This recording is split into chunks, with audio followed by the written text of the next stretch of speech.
বলিউডের জনপ্রিয় প্রেমিক প্রেমিকা মালাইকা আরোরা এবং অর্জুন কাপুর একসময় বেশ আলোচিত ছিলেন তাদের সম্পর্ক নিয়ে। তবে 2024 সালের শুরুতে তাদের আলাদা হওয়ার খবর প্রকাশ পায়, যা সামাজিক যোগাযোগ মাধ্যমে ব্যাপক আলোচনা সৃষ্টি করে। সম্প্রতি অর্জুন কাপুর একটি পাবলিক ইভেন্টে নিশ্চিত করেছেন তিনি এখন সিঙ্গেল। তার এই ঘোষণার পর অবশেষে মালাইকা তাদের সম্পর্ক নিয়ে খোলামেলা কথা বলেছেন।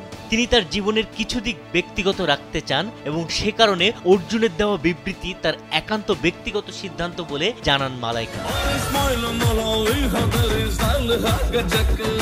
ক্যামেরায় ওয়াও, স্টাইল দেখাও, Xenon X21 পারলে ঠেকাও। অভিনেত্রী বলেন, অতীতে আমার যা কিছু ভুল হয়েছে সেগুলো ভুলে গিয়ে আমি নতুন বছরে নতুনভাবে পথ শুরু করতে চাই। এই সময় মালাইকা তার ভক্তদের নতুন বছরের শুভকামনা জানান।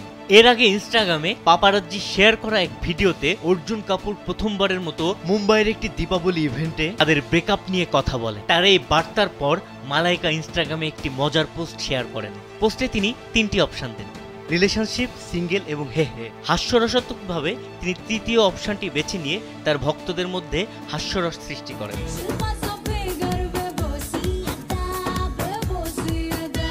সর্বশেষ মালাইকা আরোরাকে 1 নম্বর শিরোনামের সিনেমার একটি আইটেম গানে নৃত্য করতে দেখা যায়। অন্যদিকে অর্জুন কাপুর সিংহাম এগেইন সিনেমায় খল চরিত্রে অভিনয় করে প্রশংসিত হন। বিনোদন ডেস্ক, কালবেলা।